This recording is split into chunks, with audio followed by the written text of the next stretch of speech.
नमस्कार, आप देख रहे हैं आई इंडिया। मैं बबीता सिंह और आई इंडिया पर आज हम आपके लिए खास जानकारी लेके आए हैं करवा चौथ पर। करवा चौथ स्पेशल पर आज आपको तमाम जानकारियां देंगे हम। अखंड सौभाग्य का व्रत करवा चौथ सुहागिन महिलाओं के लिए सबसे महत्वपूर्ण दिन होता है। सौभाग्यवती महिलाएं इस दिन पति की दीर्घायु एवं अखंड सौभाग्य की प्राप्ति के लिए विघ्नहर्ता गणेश की पूजा अर्चना करती हैं। कार्तिक महीने की कृष्ण पक्ष चतुर्थी तिथि को रखा जाने वाला यह व्रत इस साल 1 नवंबर को पड़ रहा है। हमारे साथ आई इंडिया के स्टूडियो में मौजूद है आचार्य संदीप शुक्ल धनंजय जी महाराज जी। हम उनसे जानेंगे कि इस साल करवा चौथ पर क्या विशिष्ट संयोग बन रहे हैं। आचार्य जी राधे राधे। राधे राधे। आचार्य जी आप बताइए कि इस साल चंद्रोदय कितने बजे होगा और पूजन का शुभ मुहूर्त क्या रहेगा।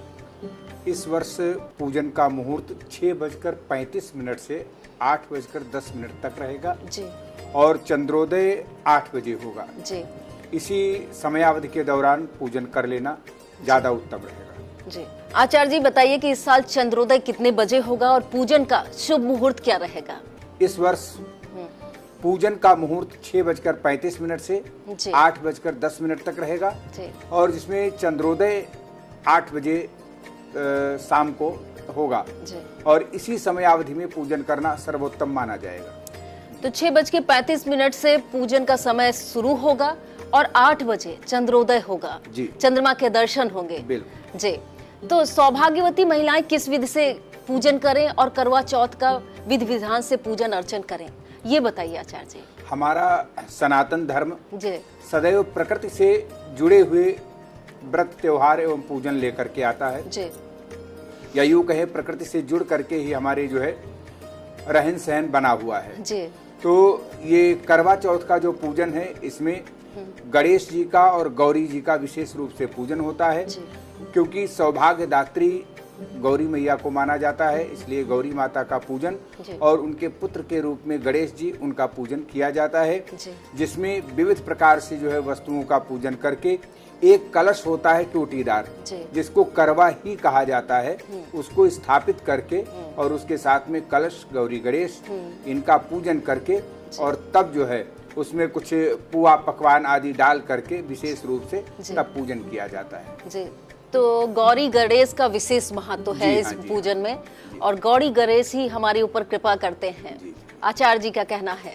तो कार्तिक महीने में कृष्ण पक्ष की चतुर्थी को ही क्यों होता है करवा चौथ का पूजन तथा गणेश पूजन साथ चंद्र दर्शन भी किया जाता है, ऐसा क्यों आचार्य जी। कार्तिक मास जो है सर्वोत्तम महीना माना जाता है, जी क्योंकि गणेश जी का पूजन विशेष रूप से चाहे दीपावली पर हो जी अथवा करक चतुर्थी करवा चौथ में हो, जी गणेश जी का पूजन इसी महीने में सर्वोत्तम माना जाता है। जी। इसलिए करवा चौथ का पूजन कार्तिक मास की कृष्ण पक्ष में ही किया जाता है और कृष्ण पक्ष की चतुर्थी सर्वोत्तम मानी जाती है।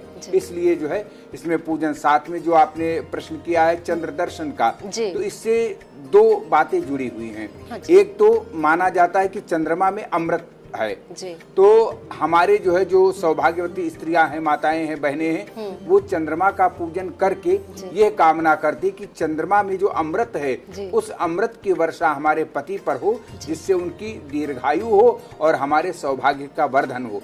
साथ में दूसरी घटना इस प्रकार से, गणेश जी का जब सिर कट करके भगवान शिव ने काटा था, तो वो कट करके चंद्रलोक में जाकर के स्थापित हो गया था।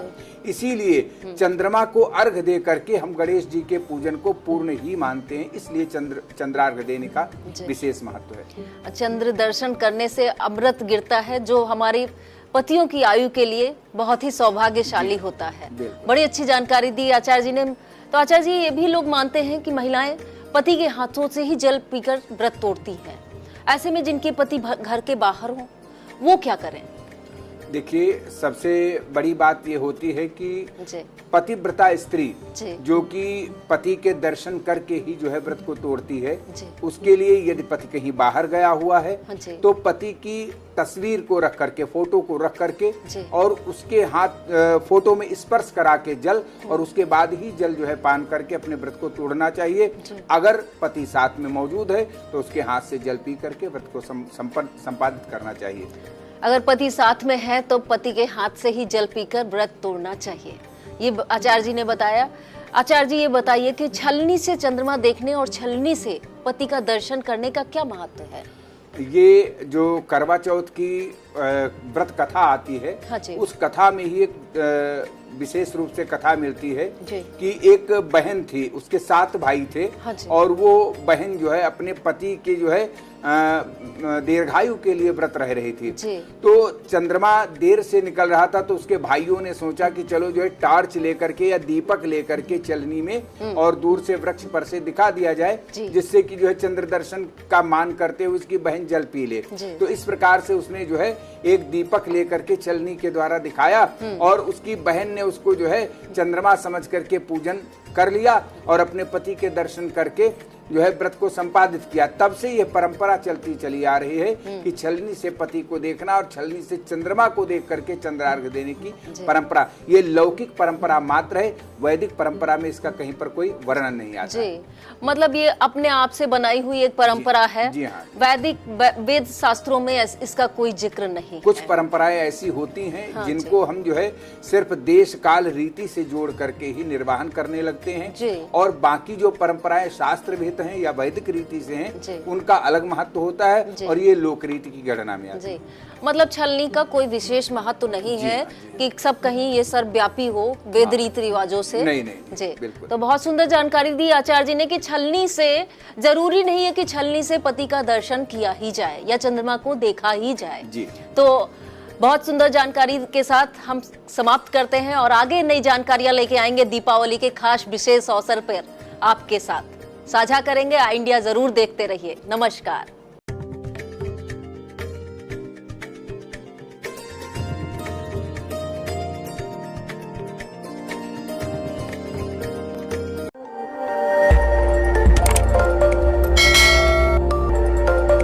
खबर आपकी, नजर हमारी। देखते रहिए आई इंडिया।